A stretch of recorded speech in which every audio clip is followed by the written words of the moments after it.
till 6:10.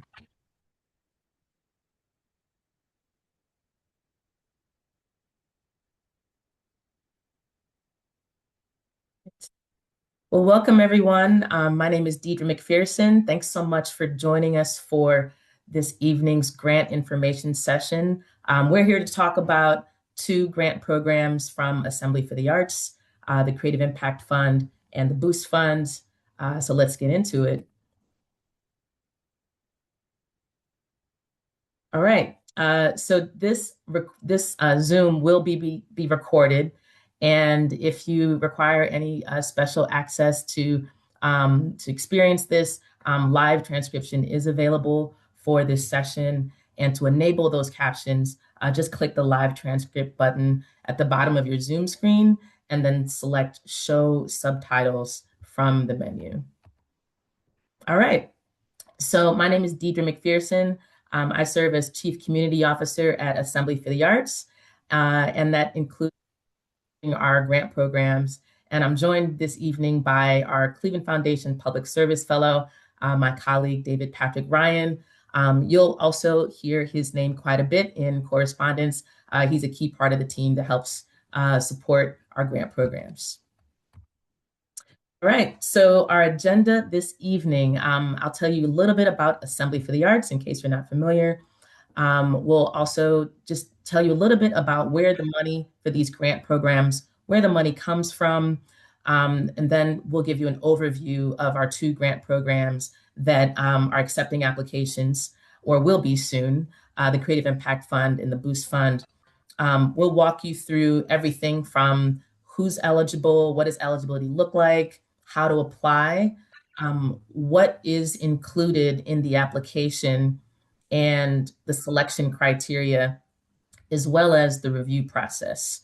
And all of this information is included in the guidelines for the program, but it's really helpful to just talk through it. And of course, we're going to be very accessible for questions. We'll stick around at the end for any questions and answers at the end.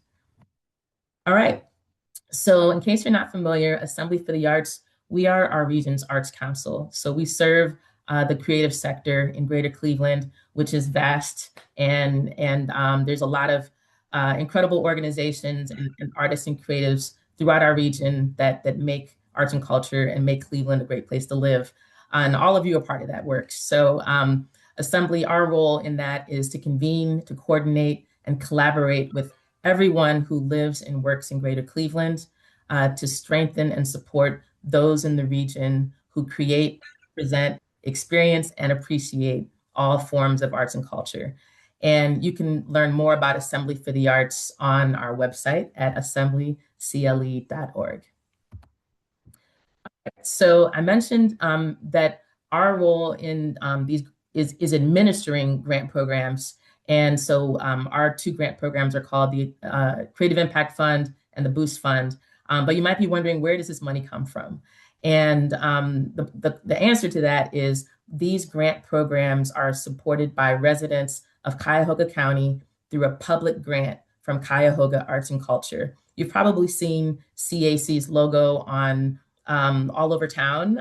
They collect public funds and distribute them to over 300 arts and cultural nonprofits. And Assembly for the Arts, our role in that has been the advocacy. You might remember voting for Issue 55. So our work was the advocacy behind that initiative that led to funding for artists, as well as funding for over 300 arts nonprofits in our region. Okay. So tonight we're going to talk about our two grant programs, and I understand people are still joining. So thank you for your patience. We did have a small technical difficulty, but once again, this presentation is being recorded and will be available on our website at a later time. And then we are going to have another information session in the next week or two. So let's talk a little bit about our grant programs. I mentioned that these grants are funded by Cuyahoga Arts and Culture. And when we created these programs, we agreed on these program goals. And these programs really exist because of the value that artists contribute to the fabric of Greater Cleveland every day. When you think about all the many events that are happening in our region, things that are making our neighborhoods vibrant, events and experiences that bring people together, artists and creatives, as you all know, are at the heart of that. And so it's only deserving and supportive to help encourage more of that work for there to be adequate funding. And there can always be more, but we're grateful to have the funding that we do have available to help fund artists to continue their important work in our communities. And so these grants are flexible funds, which means that when you're applying for these grants, there's no requirement for there to be any type of a project. If you would like to fund a project, you can. However, you can also use these grant dollars to simply invest in yourself to advance your creative practice and reach your goals as a creative. These grants are also here to support artists of all creative disciplines. We're gonna talk a little bit more about what that means. How do we define an artist or creative? So stay tuned. We'll have more details on that. And we're also, with these grant programs, thinking about artists at different career stages. So some applicants might be very early in their career, and some might be more mature, have more experience in their career. But with these two programs, our goal is to support artists at different phases in their career. So don't feel intimidated or anything about where you may be in your career. And these grant programs are also, as I mentioned, here to help artists advance their creative career. We want Cleveland to be a great place for artists and creatives to live. And one of the ways to help realize that goal is simply by having some grant programs. And then, of course, we strive to always be transparent, to be fair and efficient. All right, so we're going to start off by talking about the Creative Impact Fund. So the Creative Impact Fund, this is its 4th year in existence. And this is an unrestricted grant for artists that's designed to support the growth of an artist's creative practice and to advance their impact on our region. So with our Creative Impact Fund this year, there will be 22 artists that get awarded. And each artist will receive a $10,000 unrestricted grant. And once again, unrestricted funds means you can invest in it however you would like to in your creative practice. In addition to cash prize, artists are also getting a 1-year Assembly for the Arts membership, which comes with its own benefits and value, including access to special events. Also, we promote our artists heavily. We're always passing along opportunities or including them in conversations to help support our work. And we also offer technical support and advice to artists, business and professional development support with some of our key partners that support artists and entrepreneurs. So we see artists as entrepreneurs, and we work with partners that help artists operate more like a small business. So these are the additional benefits that are available to our grantees. All right, so a few important dates. Applications opened last Wednesday, May 13th.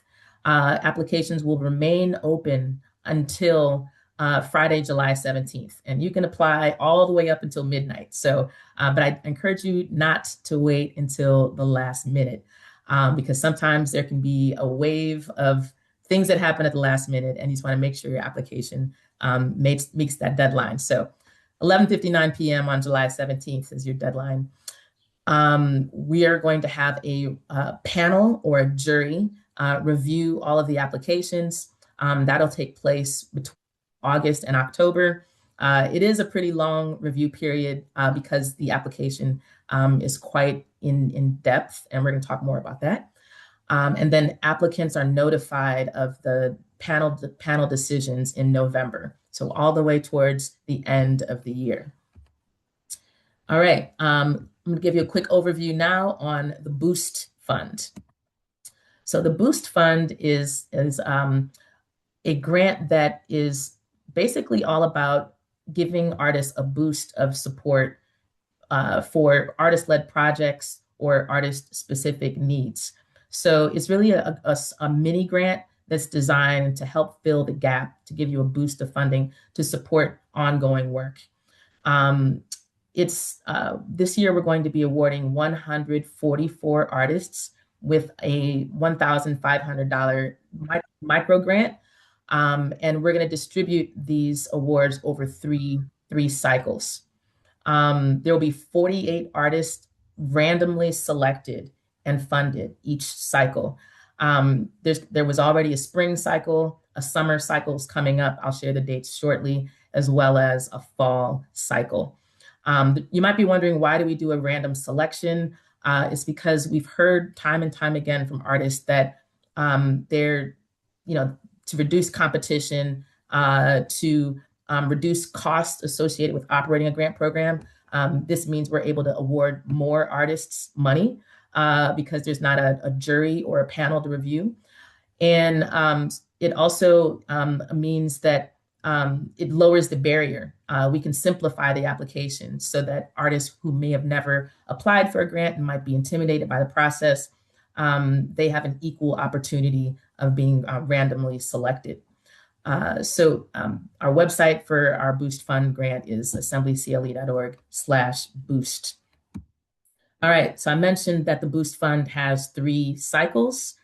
Right around the time that the Creative Impact Fund closes its application, we will open cycle 2 for the Boost Fund. So that'll be a 1-month-long application period.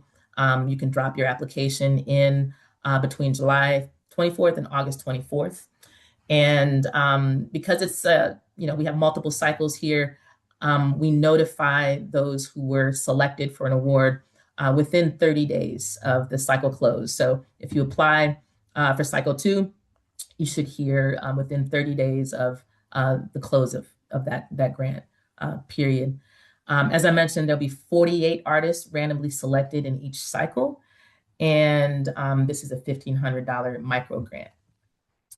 Okay, now let's talk a little bit about grant program eligibility. Okay, so who is eligible for our grant programs?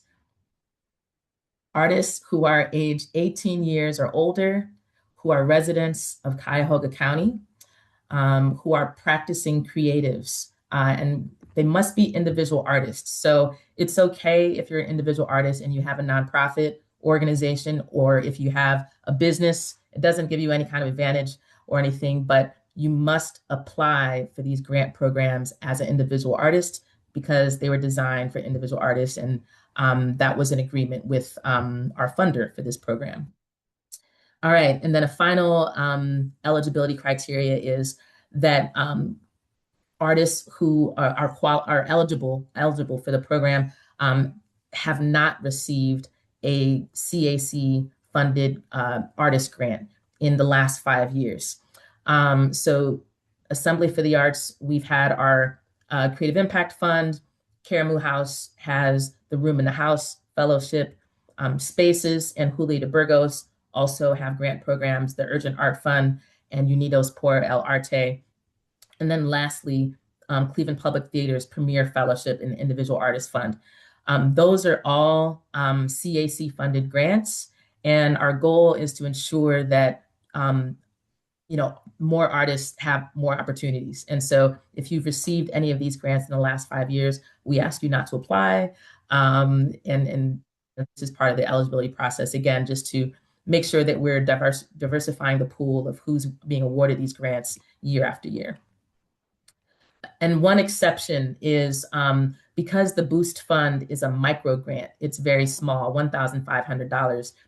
If you have gotten a Boost Fund last year was its first year, you are eligible to apply for the Creative Impact Fund. So that is the one exception to what I shared. All right. Also, you might be wondering, how do we define an artist? So our definition of an artist or creative is an independent professional who derives income from creating, performing, teaching, or supporting the development of creative work in any of these creative disciplines. So craft, dance, design, film, interdisciplinary art, media, music, theater, performance, traditional or folk art, visual art, and of course the literary arts.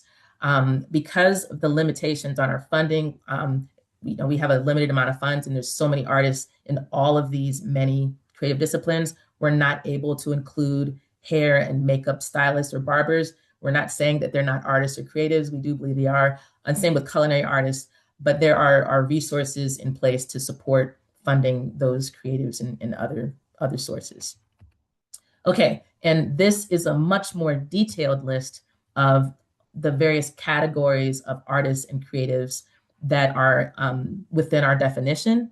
Don't feel like you have to screen share this or capture this or record it. It is, all of this information is in the guidelines for the program, which you can access on the website for both grant programs. But this list will help you to dig deeper to see if your field is represented. And if you have a question, we definitely welcome you to email us and reach out and ask us if you qualify. But this is designed to be as inclusive as possible. So chances are you are included.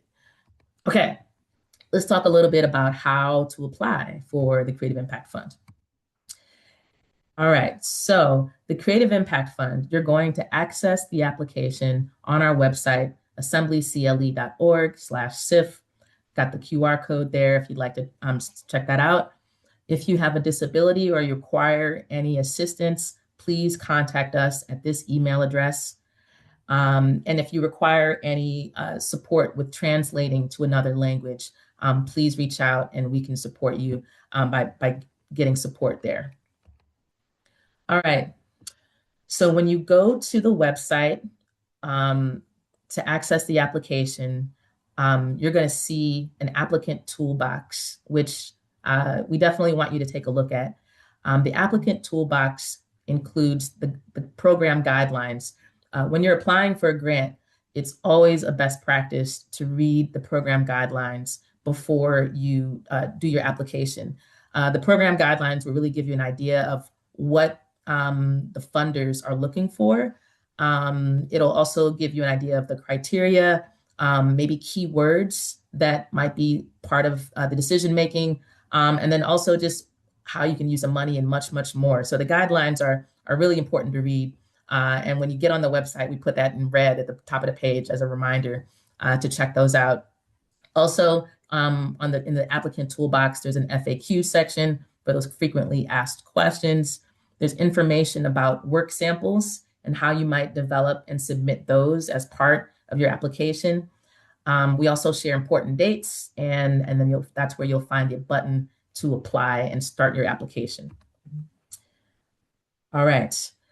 Similarly, to apply for the Boost Fund, we have a special URL for that as well, assemblycle/boost.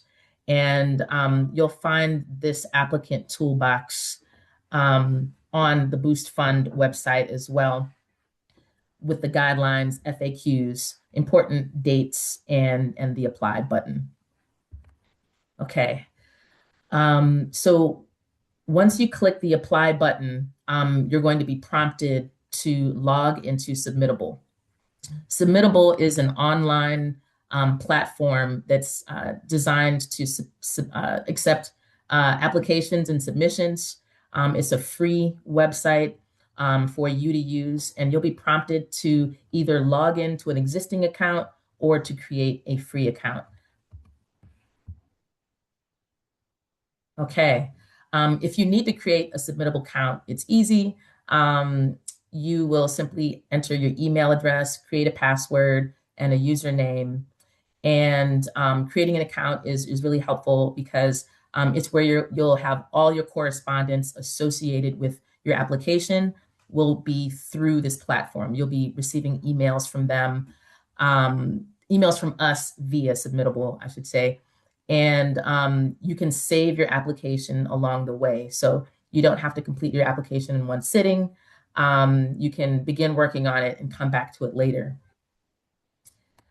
All right. One thing you should be sure to do once you create your account is to safe list Submittable. For example, if you haven't heard anything from us, you might take a look at your junk mail just to see if Submittable might have gone directly there, a Submittable message from us. So be sure to safe list all the correspondence from us from Submittable so that you don't miss any key communications. All right. So when you're applying for a grant program, you're definitely going to want to prepare, and this is mainly in thinking about the application for the Creative Impact Fund because it's a more detailed application. I mentioned before that reviewing the guidelines and the FAQs is essential. You'll want to start collecting samples of your work, so digital files, images. Other maybe some it might be JPEGs or writing. We'll talk more about work samples, but also you can start. And also another key practice, I should say, you're going to have some narrative essays associated with the Creative Impact Fund application. A really great practice is writing those essays and those responses to those essays in a separate document and then copying and pasting them into Submittable. You don't have to do it that way, but it allows you to recycle that content for a future grant application. And it also allows you to organize your thoughts and just save them, work them. And so that's just a helpful tip. All right. So once you are in Submittable, once you click the apply button rather, and you're logged in, you're going to see this landing page. And this is Assembly's grant information portal. This will be a portal that you see whether you're applying for the Creative Impact Fund or the Boost Fund. And when you're on this page, you'll simply select which program you happen to be applying for. Both of them won't be open at the same time. So at the moment, you're mainly going to see the Creative Impact Fund since applications are open. All right. So eligibility. Let's talk about what eligibility looks like for the grant programs. We already talked about what makes a person eligible for the grant programs, being an artist, being age 18 or older, residing in Cuyahoga County, to name a few. And then you haven't received a grant from Cuyahoga Arts and Culture in recent years. So to help verify that you are in fact eligible, you'll be asked to answer a series of eligibility questions. So you'll encounter these questions. This is a screenshot of what that will look like. And be very careful in answering these questions because if you, for example, make an error and say that no, you don't live in Cuyahoga County, the system will lock you out. So if that happens, no worry, just reach out to us with an email. But just be careful in answering these questions to make sure that you're answering correctly. Okay. So in addition, what's on the application that you should look forward to completing? So for the Creative Impact Fund, there's several components. I mentioned it was a more extensive application. Here are all the components. So of course, your contact information, your residential address. Again, you need to reside in Cuyahoga County. We'll ask you information about your career. For example, an artist statement. We'll talk a little bit about that. And there will also be a few questions that are essay questions that'll ask you about your impact, that will ask you about your impact. It will also ask about your work and your creative practice. I mentioned there's going to be a space for entering your work samples. So there'll be requirements for work samples for the Creative Impact Fund, and then there'll be some optional demographic questions. But all of these components are there to help you create a presentation of yourself that the jury will use to evaluate your application. And so you'll want to use high quality work samples and write thoughtful narrative responses to the questions. Okay, so as mentioned, eligibility, artists must live in Cuyahoga County.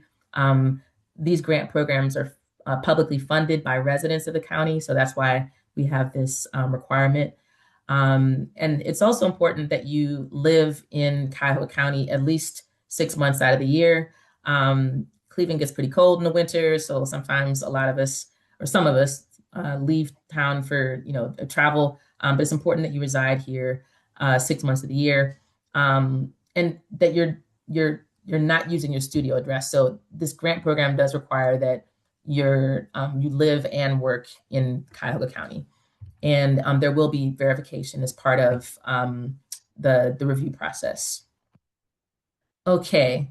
Um, we talked a little bit about creative disciplines and how we define an artist.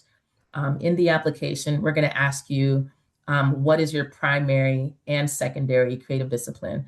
We know that artists often are multi-hyphenate. You might be a visual artist and a musician and a dancer and a theater person and a comedian, or any of those fields or professions are fine. However, we want you to select the one that's your primary discipline.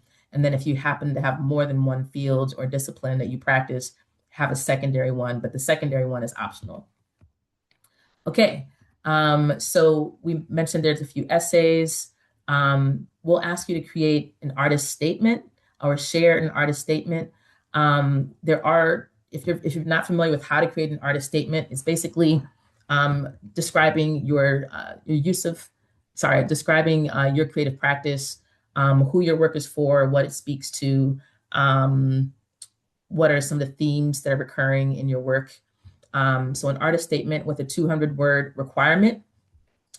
So that's again, a concise written statement about your work, exploring your creative process and your vision as an artist or creative. There will also be a short essay, 200 words, about your creative impact. And this is where you're going to reflect on how your work contributes to shaping a better world, a better community. And then lastly, there'll be a question about how you would use the funds if you are awarded the $10,000. Okay, so work samples. This is where you're really going to share, or where the jury who's making the selection, who has a really difficult job of reviewing, or the pleasure of reviewing all the applications, but the difficult job of selecting making the selection of 22 artists. This is where they're really going to be introduced to your work and get to experience your work through your application. This is where you can highlight your voice and your impact. So you're going to have a minimum of 5 work samples and a maximum of 8 work samples. And these can be images, audio, video, written, or digital work. We ask you to keep your identity anonymous to the best of your ability.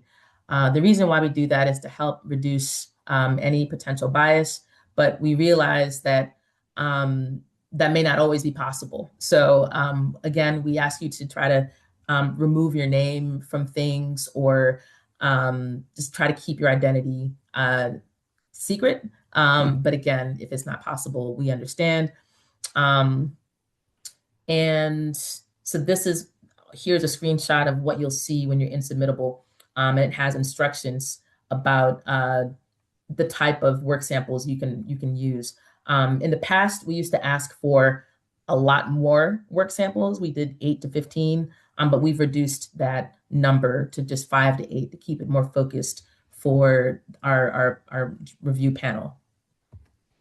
Okay, so when you're uploading your work samples, you're going to be actually uploading them in the Submittable platform so that they're attached to your application.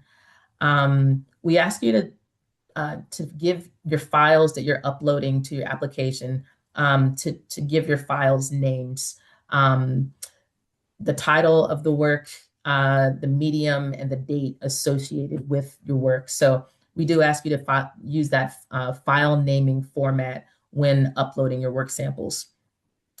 And you're going to be uploading details about your work samples separately. So you're going to upload each file, and we're going to talk about the file types in a moment, but you'll have a separate upload that says, it has a more detailed description that describes what each work sample is.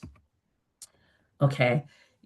In addition to different file types, actually, I want to go back here because I just realized that's not there. For your work samples, again, between 5 and 8 work samples, and because we're talking about different mediums, there are all types of files that are accepted. There's PDFs, JPEGs, MP3s, MP4s, movie files, you name it. It's very comprehensive in the types of files that you're able to upload. All right. In addition to uploading files, you're welcome to include websites and web links.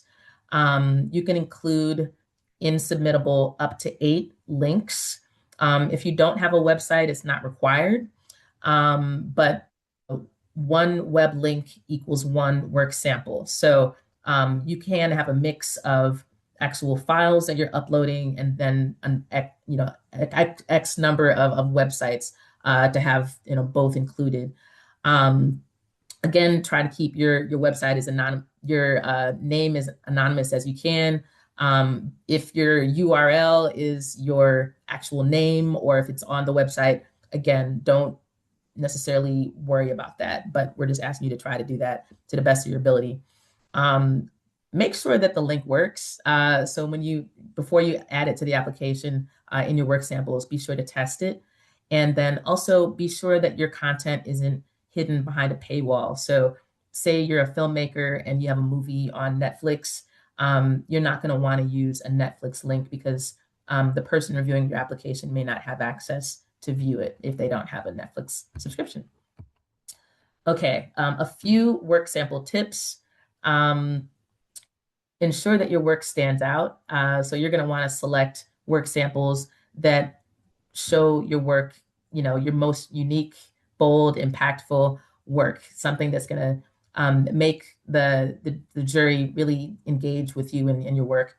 You're going to want to make sure your work is well documented and professional. So consider those high resolution photos or images or higher quality video or audio recordings. The most important thing is that the files work and are viewable, though. You're going to want to include files that are, again, high res, easy to view, read, or listen to. Please keep in mind that the review panel is going to be looking at many applications. And so your content, you're going to want to be succinct. So, for example, don't upload a 30-page or 100-page document. Keep it on the shorter side. For written content is recommended closer to 10 to 12 pages for a work sample. And for video, audio, you'll want to keep it on the shorter side between 3 and 5 minutes. Okay. All right. Now let's talk a little bit about the Boost Fund. The Boost Fund is a very different grant program than the Creative Impact Fund. As mentioned, the Boost Fund involves random selection. It's like a lottery as opposed to the Creative Impact Fund, which has a lot more components. So the application for the Boost Fund is going to have those same eligibility questions that ask you to verify that you are a resident of the county, that you're age 18 and older, and that you haven't been previously awarded a grant from Cuyahoga Arts and Culture. Your contact information will also be included. Your address, questions about your creative practice. We'll ask for one link, a web link to exemplify your work in lieu of a work sample, and then a brief bit of information about expenses. So let's get into each of one of these so you have an idea of what to look forward to. So there'll be a few questions about your creative practice. So we'll ask you to say what is your primary creative discipline. We'll ask you to briefly describe yourself as an artist and what you create. With that question, you might simply say what your medium is, the genre, style, how long you've been creating, and what drives you to create, what inspires you each day. So that's a very short essay question that's included Also, we'll ask you to share a link to a web page that best showcases your creative work. If you have your own website as an artist, that's great. We recommend using that. If you don't have a website, there are some ways around that. I'll talk about that briefly. Um, and then we'll also ask a few questions about your experience in applying for grants in the past. Okay, so what if you don't have a website? An alternative to sharing a web link for a website is sharing a link to your social media page. If you have Instagram, YouTube, or Facebook, and if those are used to display and showcase your work, that's a great alternative. If you're a filmmaker or a musician or a DJ, art-specific sites like Bandcamp, Patreon, Vimeo, or you might have your work in a virtual gallery. There's also a free website called clevelandartsevents.com. This website is actually managed by Assembly for the Arts and Cuyahoga Arts and Culture. But on this website, artists can create a free profile and an artist page. And it'll create a unique URL, and you can upload images and an artist statement. So that you could create a profile and include that link in your application alternatively. Okay, another part of the Boost Fund application is talking about your expenses. So we're going to ask you, this is a micro grant. It's $1,500. And this just helps keep everyone accountable, saying how you might anticipate using these funds. This is a checkbox question where you'll check all that apply. We'll ask you, if you have an upcoming exhibition or performance. So that could be an event.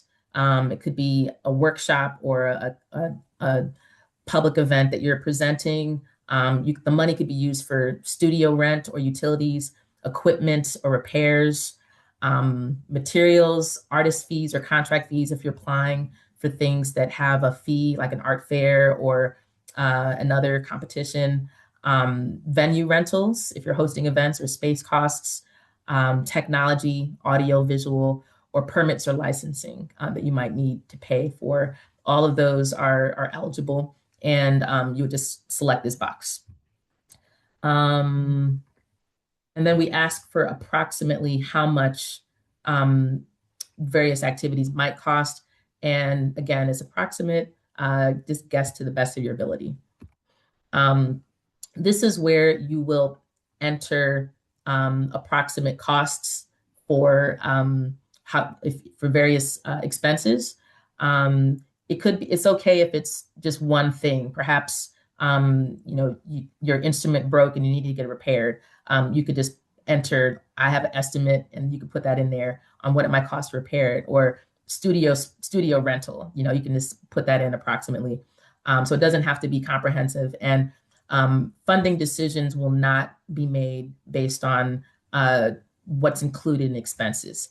Again, this grant program is a random lottery, random selection. And so, what you enter in here is not being judged in any way. All right, I'll talk a little bit about the selection process.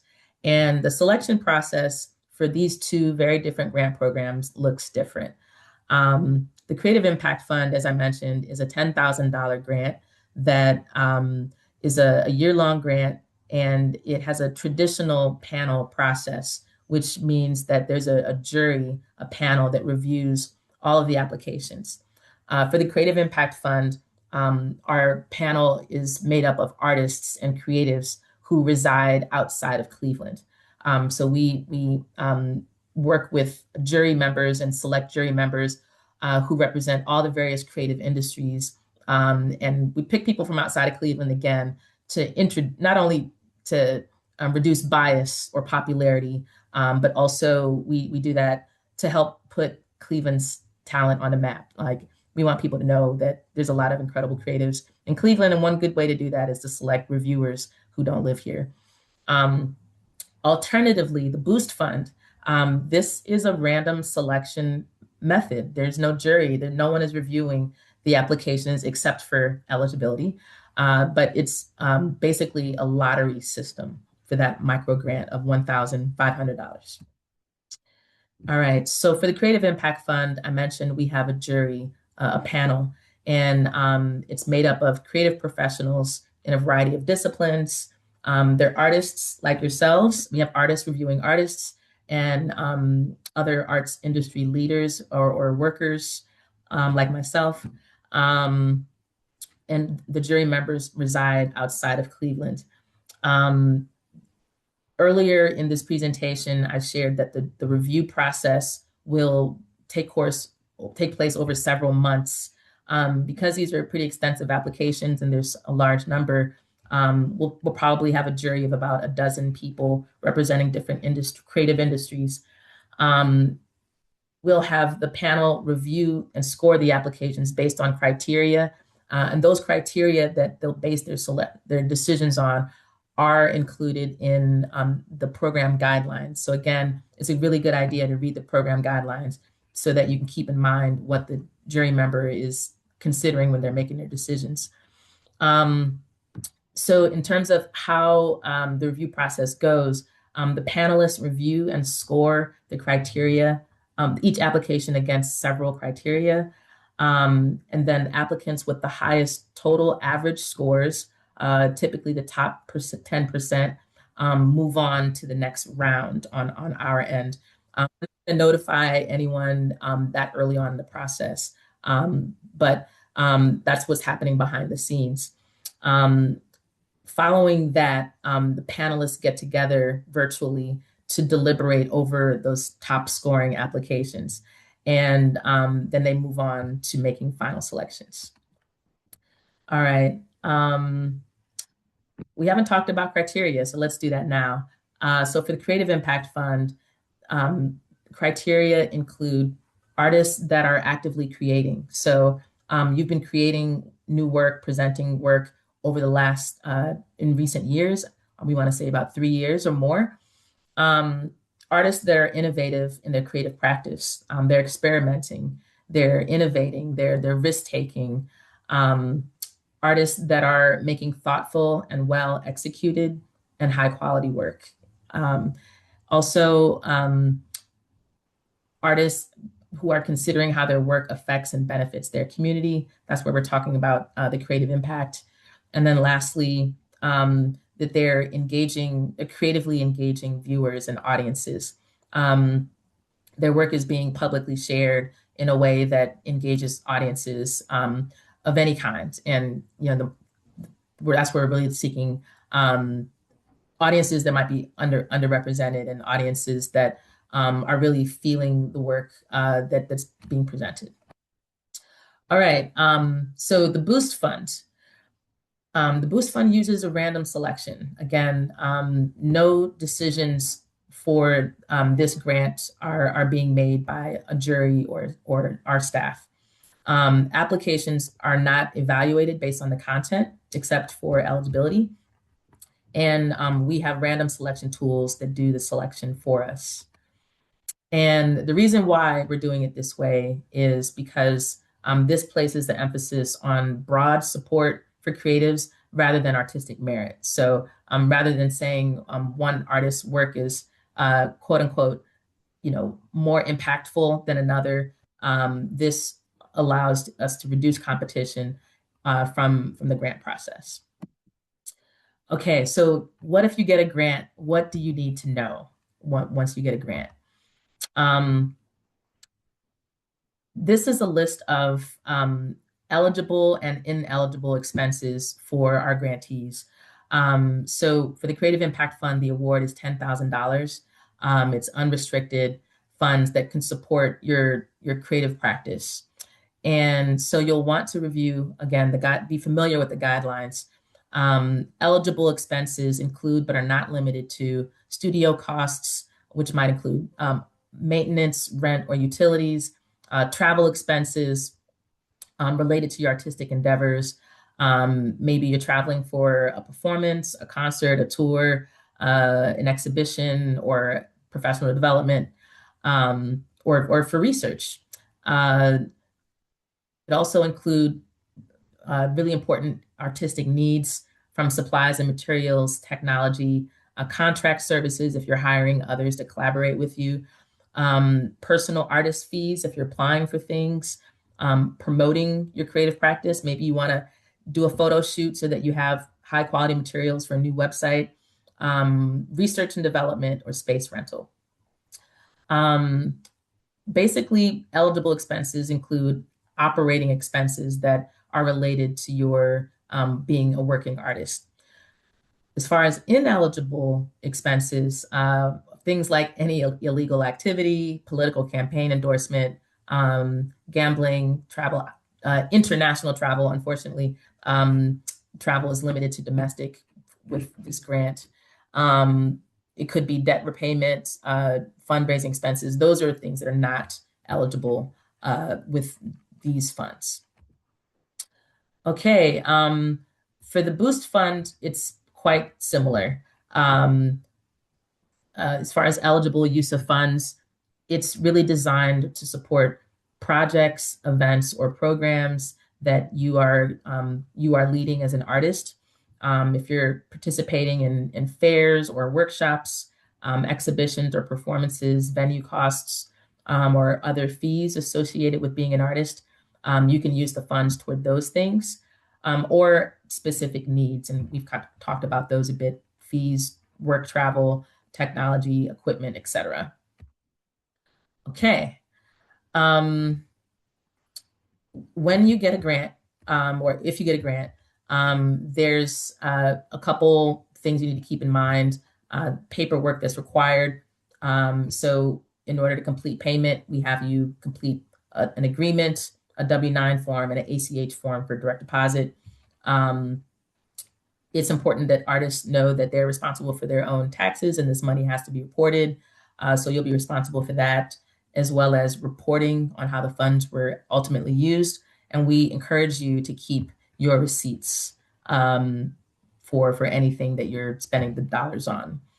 And then we also ask you to document how you're using the funds. So we really appreciate storytelling. We will ask you if you could share potentially a story or an outcome that these funds helped you to accomplish. All right. So if you have any questions, there's definitely support available. We encourage you to email grants@assemblycle.org.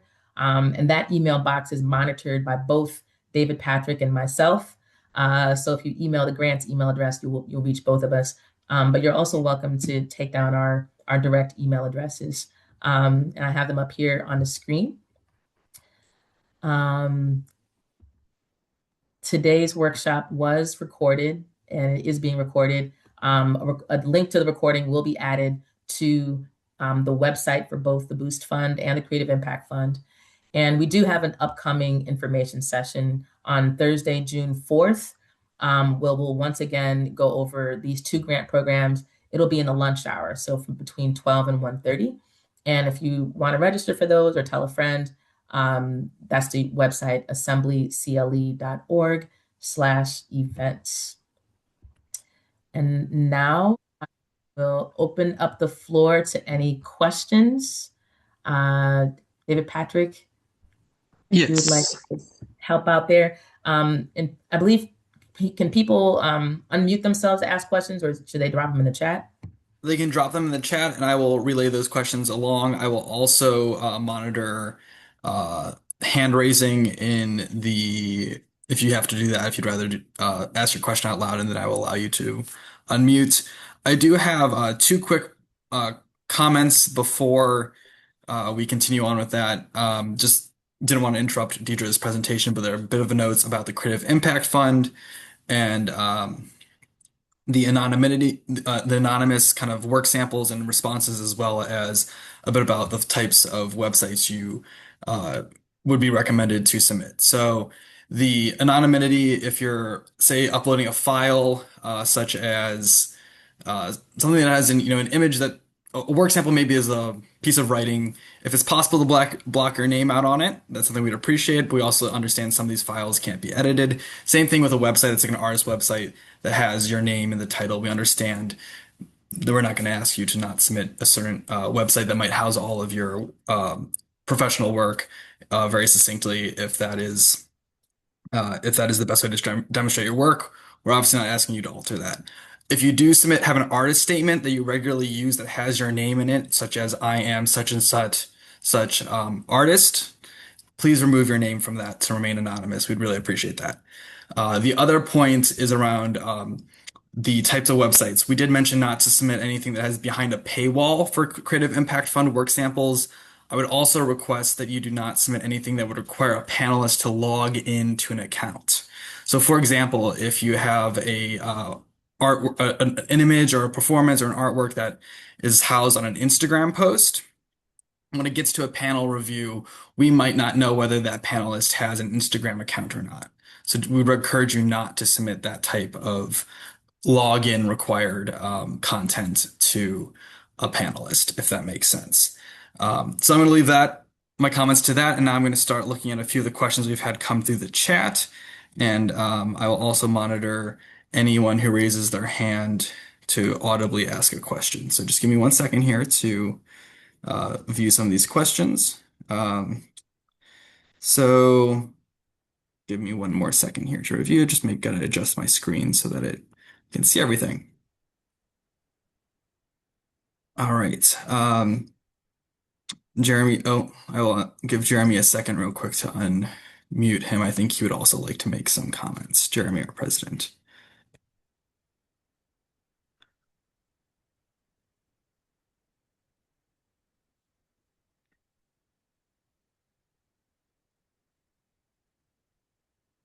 Just one more second here. All right. Jeremy, you should be able to unmute yourself now. I don't really have any comments other than to welcome everyone here. And I'm the president and CEO of Assembly for the Arts. We're thrilled to make this program available to the community, the artistic community. Thank you for being here. And great job, Deidre and David Patrick. Thank you. All right, thank you. And then I see there's a question. Is there a fee to apply for Boost Fund or CIF? Simple answer is no.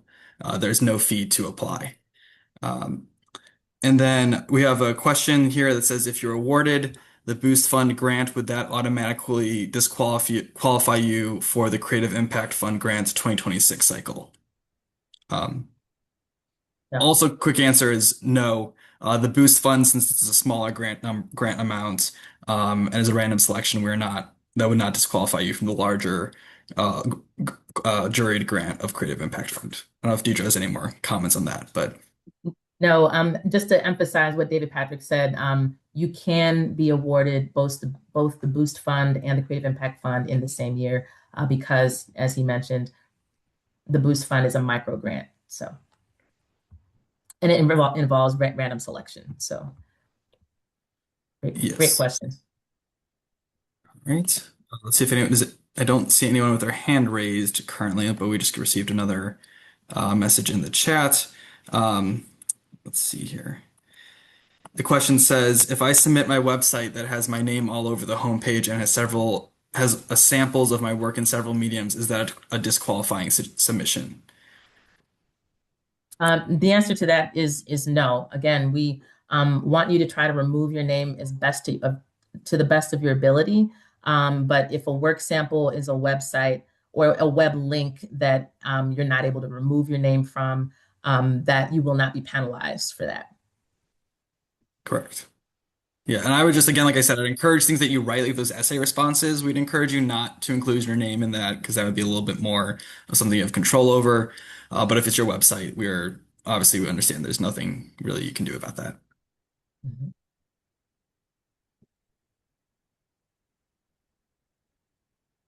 Oh, this is a message that somebody sent as a tip, and I appreciate this tip. I didn't know that this was something that was people would have potentially done. Is to make sure you leave your email notifications on unsubmittable because you might not know that you receive an award notice. So yes, definitely leave submittable notifications on. You will then receive communication from people like myself and Deidre about your awards.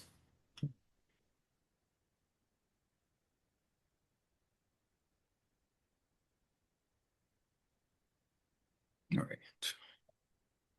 I'm scrolling the box. Yeah, the I'm looking chat as well? too. Okay. I'm not seeing any new questions at the moment, but we can stay on. We can definitely stay on for a few moments if anyone has more that they're just simply Mhm. typing. There's one question I think from Hmm. Kiana Hmm. about the Creative Impact Fund. We recommended having being practicing 3 years or longer as an artist. Um, so her question is, does it have to be paid work unequivocally? It's really about your experience and your work samples. So you want to have enough work to fulfill the work sample requirement of 5 to 8 pieces, and it's really up to the jury, in looking at the impact of your work and the volume of your work over the years. So definitely encourage you to apply, because you learn a lot about yourself as an artist also from simply applying. And you can always save content from your application to apply for future things. So it's a time consuming process, but it can be very valuable at the same time. So but we really leave that up to you. But we encourage you to give it a shot. I see we have a question with from someone with their hand raised, Shauna Nova. So if I think you should be able to unmute yourself if you would like to ask a question. Yeah, I had a question about um, the CIF grant. And if my main area of work is in film, but and my secondary would be in photography. But I wanted to explore something in the middle as well as like performance art, but it's a kind of a newer exploration. Would that like how would you handle that application? Or it would, because I have several like projects, but um like yeah, how would you, is it better to like focus on something very specific, like I would like to move forward with this project, or like say photography or costume design? So does that make sense? Let me try to answer as best I can. So as you noticed in the application, it does ask you to identify a primary creative discipline and a secondary one. And um, when you write your responses to the narrative questions, you'll talk about your creative practice, and um, it's really helpful for your narrative responses to align with the work samples that you're sharing. So if you look at your work and your essay and your work samples, I guess my advice would be to try to align those as best you can. It does help focus a bit more for the panelists if you limit it to maybe two, but at the same time, the application encourages innovation and creativity. So um, that's kind of being left to your discretion. But we do have in the applicant toolbox on our website a work sample guideline handout that I encourage you to take a look at. But if you have additional questions, feel free to email us as well. David Patrick, did you want to add anything to that? No, other than again, like, your work samples and how you demonstrate innovation in your essays is going to be how the panel is reviewing you. So I don't think there's anything wrong with being multidisciplinary and also exploring new avenues that you might then use the funds for. I think that would just be, it would come down to how you demonstrate all that in the application for the panel. We have a few more questions in the chat that I would like to get to. One, just as a quick one, this is showing your face, i.e., music video, performance footage, something like that, discouraged as far as anonymity goes. Just having done a lot of eligibility reviews last year, I'm going to say no, that is not discouraged because haven't seen anyone try to do that. But also, since the jury is coming from out of state, they're not necessarily going to know people based on their appearance. So it's more about, hoping if they're not looking people up and trying to figure out what other, they're not supposed to do that outside of, the application materials they receive, but it's especially, Um, that's part of what the anonymity serves. So if they're just seeing your face, that's not going to be an issue, especially if you're a performer. And then we also have a question here saying that are there narratives and missions that you feel have been less successful or less impactful, or maybe differently put, any pitfalls to be wary of when writing your responses to these prompts? I'm gonna let Deidre answer that first, I think. Um, So as far as narratives and missions, there's no universal response to that. Each year, the jury, the selection panel is different, and it's really up to them. They're the ones evaluating and scoring all the applications, and so it's going to vary based on how they interpret the criteria and the selection criteria and what it means to them when they're experiencing your work. Um, and then you asked, are there any pitfalls to be wary of? Um, I would say, try to um, just shape your just try to be true to your creative practice and how you speak about your work. I would say be descriptive and talk about the purpose of your work and the impact that it's had. Really centering your responses on that. But again, how a jury member might respond to the various selection criteria is going to be different. So we don't have any kind of general pitfalls. Just kind of hate to be cliche, but be yourself. Um, okay. David Patrick, should we take a raised hand or should we take another Yeah, let's question? take the raised hand and then go back to Okay. some more questions. I think the only raised hand I currently see is Shauna Nova again. But if you see any others, let me know. I just had another question about the work submissions. Since I work in film and I have kind of like a reel that would highlight some of the design that I've done for film. And I know that could be like, 3 to 5 minutes. But if it was something to show samples of the broader work that I've done, to illustrate just my competence in the field versus something that is specific to the current ongoing project, is there any like, would that reel that highlights some work, would that be a disqualifier? Not at all. Each link qualifies as a work sample. So if this kind of highlight reel from your various films highlights multiple films, if it's a link that you're uploading, let's say for example from YouTube, that link would just be one sample. And again, you are welcome to have more than one type of work sample. So it could be still images or photography, like you mentioned. It could also be video, but it's okay if it exceeds the time limit. I'm sorry, the 5 to 8 minutes that I mentioned, but it's just advised to keep in mind that the selection panel will have a lot of applications to review thoughtfully. So did that answer your question? Or I hope that Yes, was it did. helpful. Yeah, it did. Thank Okay, you so much. you're welcome. And we have a couple more questions from, I think, from a grantee asking, for the 5 to 8 piece requirement, can that work be completed between now and the application due date? I don't see why not, why it couldn't be completed currently.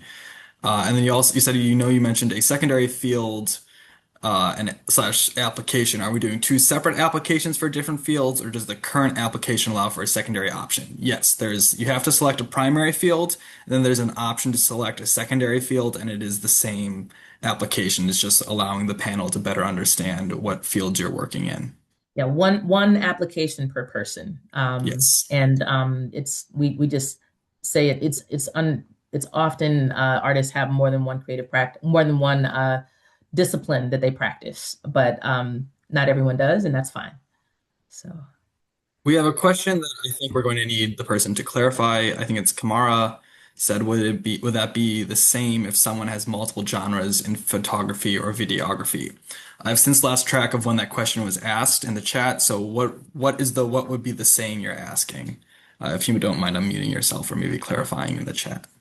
No, you're absolutely okay. Can you hear me? Yes. Perfectly. So you guys kind of already touched on it earlier with one of the other questions that was asked. It was basically saying again, we have 3 to 5 pieces that we can post. I have multiple genres within my photography work that I do. It's just trying to make sure that if I submitted photography work, again, it's not just one genre of photography, or I had to pick like whether it's houses or architecture work versus people. Just trying to make sure it didn't really necessarily matter that way either. Okay. Yeah, no, it would not. It would be, I think the panelists generally are evaluating a creative practice as a whole. So I don't know if Deidre has anything to add to that. Um, exactly. The each jury member or panelist is looking at your work as a whole, and so you're submitting one application, but you may have examples of your work, your creativity in multiple areas as an artist. Uh, there's a question that I think is related to this. What are the most important aspects of the application? Um, I would say the work samples, having, quality work samples that really demonstrate your work and introduce your practice to the jury. And as well as your responses to the questions, your responses to the narrative questions that give you the space to speak to how your work aligns with the goals of the program or the selection criteria.